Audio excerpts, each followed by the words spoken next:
Non mais là j'ai même plus les mots pour le décrire. Ça fait longtemps que je vois ce mec là jouer mais à aucun moment j'ai l'impression qu'il force sur le terrain. Je sais pas ce qu'il a activé dans son pied depuis un moment mais là c'est caviar sur caviar. Est-ce qu'on peut parler de cette passe qu'il fait à Lamine Yamal? Le gars il a juste à piquer et le pire c'est que quand il fait des passes, il met même pas de puissance. Il a juste à piquer d'une manière le ballon par là où il a envie. C'est des caviars où t'as même pas besoin de faire un effort, t'as juste à mettre le ballon dedans. Malheureusement là Lamine Yamal il a cogné le gardien. Franchement sur ce coup là le gardien de Séville il a été très fort. Ce taré il aurait pu s'arrêter à là mais non ça c'est mal connaître Pedri. Pour moi la passe qu'il fait sur le but de Fermin Lopez c'est de la sorcellerie. Je veux rien comprendre comment il a fait pour voir Fermin Lopez dans cet angle là. Il y avait deux joueurs de Séville sur Fermin Lopez. Sa vision de jeu est juste hallucinante. Je pense qu'on n'a pas les mêmes choses Parce que là moi sur ce but là j'ai vraiment été choqué. Dès le début de la deuxième mi-temps il n'y a même pas eu une minute. Voilà je crois 56 secondes. Il a posé le caviar, Fermin Lopez a mis dedans. Et c'est là tu vois que le gars il a juste besoin d'un finisseur devant. Voilà il veut juste quelqu'un qui tue devant. Vraiment dommage que Robert Lewandowski n'ait plus la même efficacité qu'avant. Parce que même Ferran Torres il a réussi à le bonifier. Regardez déjà le dernier match du FC Barcelone face à Valence. Le gars il te lâche des caviars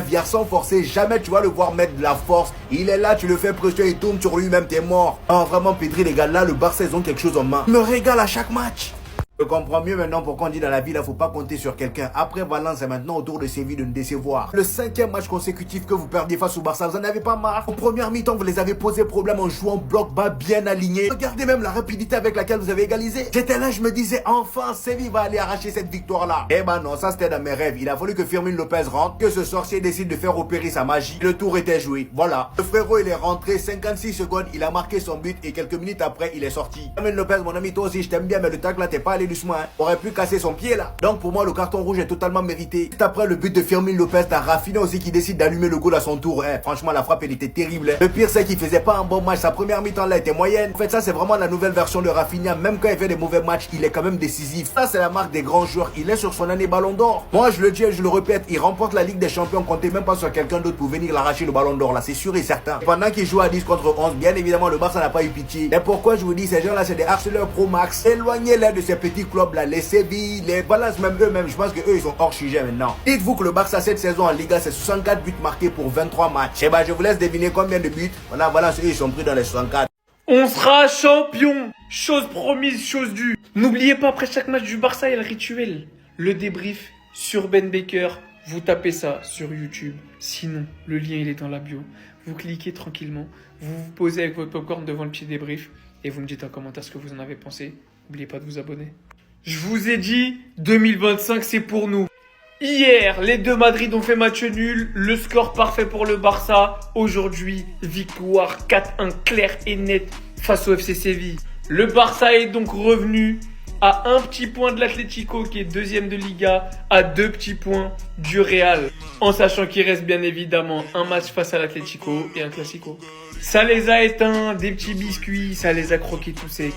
C'est Séville en fait. Vous vous attendiez à quoi? Que Séville tape le Barça? Séville c'est plus que c'était. Faut se dire les choses clairement. Aujourd'hui, c'était un match très difficile à arbitrer. Il y a eu beaucoup d'événements. Vous inquiétez pas, je vais faire une vidéo sur l'arbitrage. Je vais revenir point par point sur tout ce qui s'est passé dans le match. En attendant, Rafinha qui consolide son statut de prétendant au Ballon d'Or. Eric Garcia qui a marqué plus de buts que Vinicius en 2025 en Liga. Lewandowski qui même sans faire un grand match met son petit but pour aller chercher son pichichi. Fermin qui nous fait notre extraordinaire avant de sortir sur carton rouge. Mérité, rien à redire. Bref, un très bon Barça. Très sérieux. Sur les 7 derniers matchs à l'extérieur, le Barça c'est 5 victoires et 2 matchs nuls. Croyez-moi.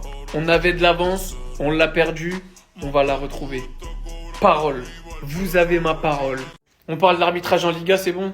Pour le Barça, contre le Barça, pour le Real, contre le Real. Mais juste avant de vous parler d'arbitrage, les gars, le débrief, il va sortir. La page, elle est là. Le lien, il est dans la bio. Allez juste vous abonner, mettez la cloche. Ça me donne un maximum de force.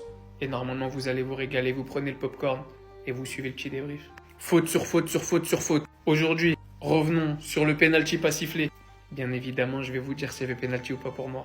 Revenons sur le carton rouge de Fermin. Bien évidemment, je vais vous dire s'il y avait carton ou pas carton.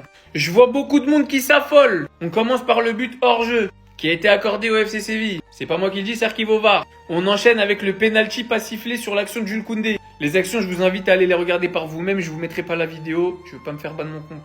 Jules Koundé qui a un léger contact avec l'attaquant de Séville qui se laisse très clairement tomber. Je vous parle français. Wallah, devant Dieu. Si cette action elle s'était déroulée pour le Real, j'aurais tenu le même discours.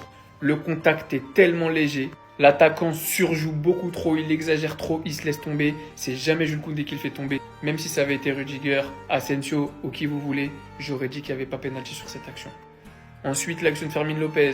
On peut trouver ça sévère. Pour moi, c'est 100% mérité. Même si je trouve ça sévère, c'est un carton rouge, il n'y a pas de débat là-dessus. Le geste n'est pas maîtrisé, et même si au final on voit qu'il essaie un petit peu de se retenir et qu'il ne met pas la semelle sur le mollet ou quoi que ce soit, comme on peut le voir sur beaucoup de cartons rouges, il ne maîtrise pas son geste. Carton rouge mérité. Donc après ce match, il était très difficile à arbitrer. Il y a eu plein de situations, dont la fameuse sortie de Chesney. Il touche la balle, il n'y a pas pénalty. Soyez des gens justes s'il vous plaît. Il n'y a jamais pénalty sur l'action en début de match où Chesney sort. Désolé, j'ai pas trouvé l'image. Il touche le ballon. L'intervention, elle est plus que clean. Donc les gars, c'est simple. Vous savez ici, on cherche que l'objectivité. Barça ou pas Barça.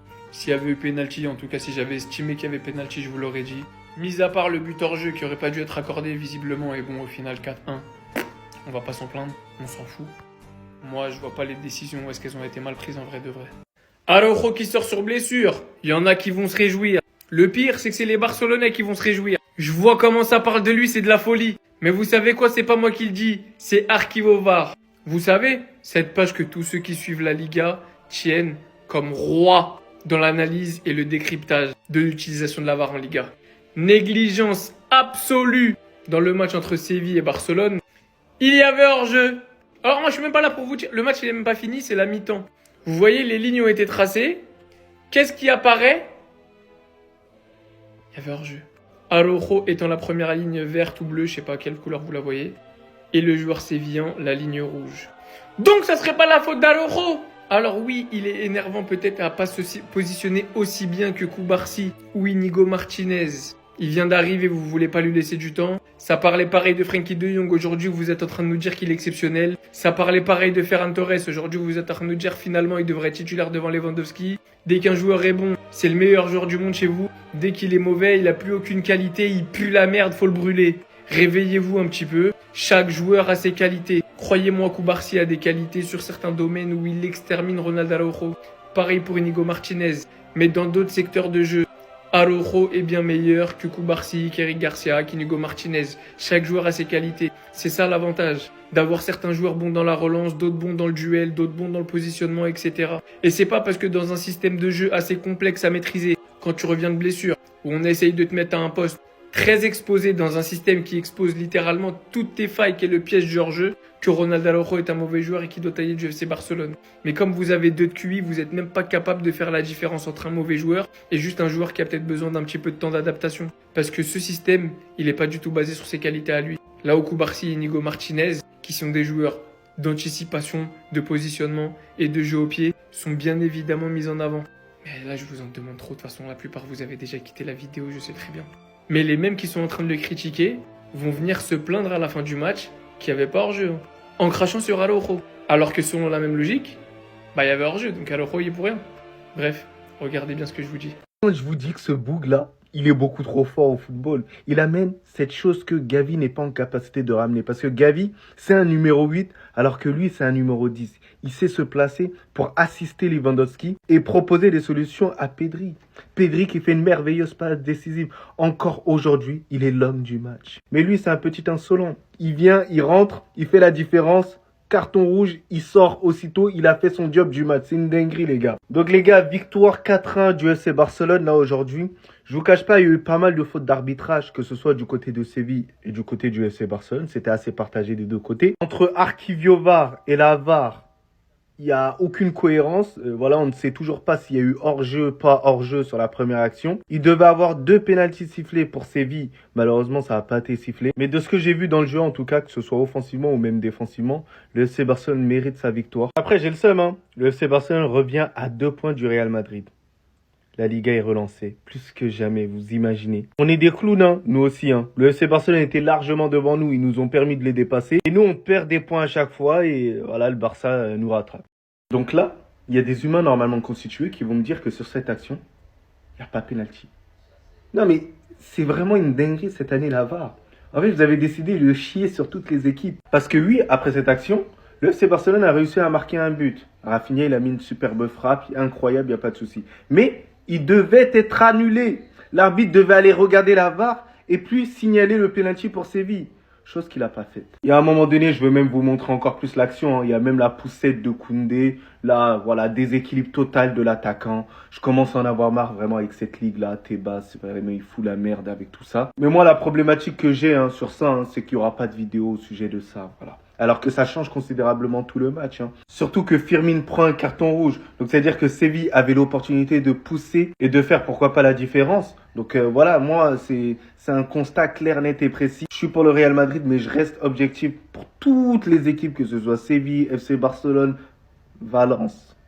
Mais bon, l'arbitre une nouvelle fois, il a baisé le match. Voilà, en bien. Qu'est-ce que c'est dur, Araujo qui sort sur blessure. Et fier comme il a quand même voulu rester sur le terrain. C'est Flick qui a fait le geste et qui lui a dit de sortir. Parce qu'Araujo voulait continuer à jouer. Alors qu'il s'est retrouvé dans cet état sur le banc. Et franchement, psychologiquement, les gars, cette blessure va être très très compliquée. Sachant qu'en réalité, en termes de niveau, il est toujours pas revenu. Surtout qu'il quitte le terrain sur une mauvaise note. Parce que c'est lui le responsable sur le but qui couvre le hors-jeu. Un système que malheureusement, Araujo n'a toujours pas maîtrisé. Suite à ça, il a reçu ce tacle, ce qui l'a blessé. J'espère en tout cas que c'est pas trop grave. Faut pas que dans les commentaires, il y en a qui commencent à dire « Ouais, c'est mieux comme ça, de toute façon, il est mauvais. » Les gars, il faudra de la patience avec Araujo. Il reviendra, c'est sûr. En tout cas, on lui souhaite un très bon rétablissement. J'espère que c'est pas très grave. J'espère que ce sera pas trop long. Et il reviendra plus fort que jamais. Franchement, je trouve ça grave qu'il ait pas pris carton. Parce que c'est un tacle volontaire et il a blessé volontairement Araujo. Parce que ce qu'il voulait, c'était stopper l'action pour qu'on puisse revenir sur le penalty. Alors que Chelsea ne fait pas faute. Franchement, les gars, ça commence mal. Sinon, vous, les gars, vous en pensez quoi? Ramenez-nous sur Snap, on s'ennuie.